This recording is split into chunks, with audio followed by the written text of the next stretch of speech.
CURED, the Scientologist. Aaron Gottfried joins us this morning in Hi. studio. Good to have you here. Good, thank you. How are you? I'm well, thank you. How Good. are you doing? I'm doing pretty good.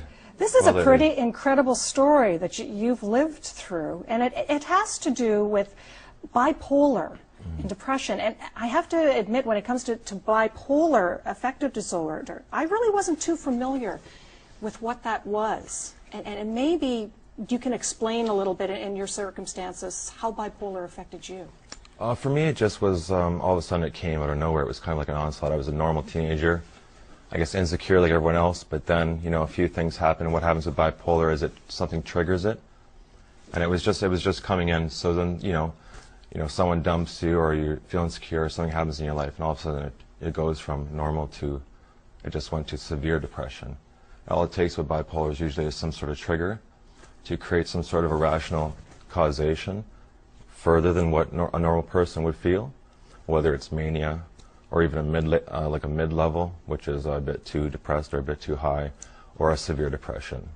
Yeah, in your case, this came on really, really quickly, and I guess part of the problem would be being a teenager when this happened, because I know as a parent, I have a 16-year-old son at home, I would look and think, oh, you know, these are just normal romances that have gone amiss, and he'll be fine, he'll recover from this. In your case, it was a girl, and you know, you thought everything was rosy, and she dumped you, as you said, and that's what triggered. That was the starting point. Yeah, I mean, it wasn't even anything. We were just seeing each other. There's a lot of things. I mean, bipolar type 1 is one thing. It's supposed to be the most severe, and it just kind of happened. But I also had body problems, which complicated. I had mono. I had a blood infection from a fight, you know, with you know, teeth. Human teeth are very dirty, and then it all just happened at once. So I mean, you could say it would have happened anyway, severely, but maybe not to the point where it started off with, because all these things were happening too.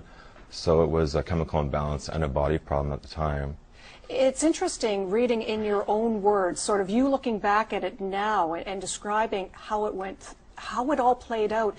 And so many times in the book, even in yourself, I can almost hear you wrestling in your head thinking, okay, this is irrational. I shouldn't be feeling this upset because of this, but I do. Yeah. And that helpless feeling of not knowing what to do about it or how to get out of this. Yes, I mean, there's no denying it. It's not like you say to yourself, you can see any way out. It's just something that you're feeling, and you can't deny how you feel. And with a severe depression, with manic depression, is these feelings are here, and the more you think about it, the worse it gets. You can't really spiral positively out of it. It just spirals downwards until the brain chemistry somehow switches by fate or by the illness or whatever it is, somehow into, you know, from almost suicidal situations to an uprising again. Well, and you hit those suicidal situations where you thought of ending it because the pain was too much. It just seemed like the best option at the time. Because everything ebbs and flows. I mean, it has to change eventually, but in the depths and the situation of it, you just can't change it. You can't do anything, and you have to kind of like wait for the cycle to rear its head. Well, and part of your story that, I don't want to say complicated it or sort of made this a very different case, was the fact that your parents were Scientologists.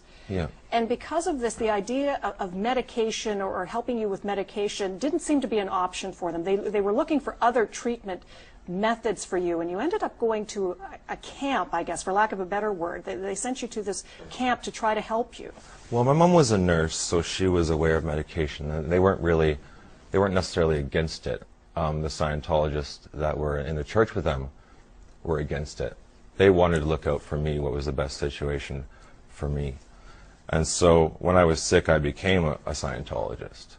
And so because I was a Scientologist, it was okay for these things to happen, for me to go to these places, and I was volunteering to do it because that's where I wanted to be. I wanted to get help and help people realize things about Scientology and spirituality and all these things.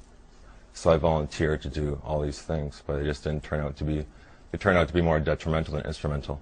Yeah, it wasn't exactly the camp and the sort of vacation that you were looking for at the time. It was an expensive, bad vacation. Yeah. And you sort of found that the people that you were with weren't really like you anyway. They were dealing with many different things that you weren't dealing with. Yours was bipolar. Theirs tended to be drugs and alcohol and a lot of different situations that they were trying to work with. We were all kind of sons and daughters of Scientologists, but you know, I was there kind of for the cause and to learn. They were just there because they had to be.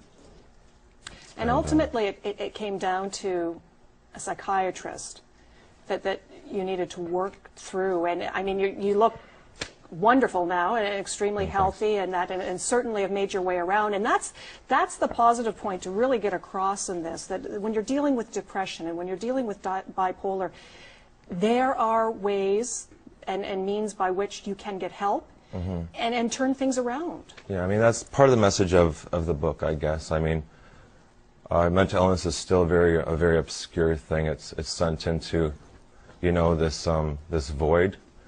And when people are mentally ill and they're not doing well in life, they're just written off as they're mentally ill. But if someone's very talented and doing well, and they're mentally ill, they're mentally ill despite their talent. Their mental illness isn't acknowledged at all. So it's just not acknowledged. It can't be ever considered a positive thing. Because, I mean, I believe our challenges are a positive thing, something to get over. You know, it's what we need in life to better ourselves. We live in a continent where it's instant gratification. Right. And it's avoiding everything, lying, cheating, stealing to do it. And that's how we get nowhere. That's how people are actually lowering themselves into dwelling. Well, and you actually wrote in the book, mental illness doesn't have to be a sentence. People shouldn't be judged for it because anyone who doesn't find a cure for their afflictions belong to a permanent mind prison. Most illnesses can be regulated if not fully controlled. And I think that's really the message that we want to leave with today, is reminding people. And it's an amazing story, an incredible story, and your story is only just beginning. This could almost be book one in a series someday, Aaron, that you could write. Maybe. Yeah. Where is it available? Where can people pick this up? It's in all the book cities in Toronto, including Caversham booksellers. In Guelph, it should be on the shelves soon at the bookshelf, Cambridge Mall, Book Express. In Kitchener here, it's Hollyoak, Book Exchange, and Gateway Chapters.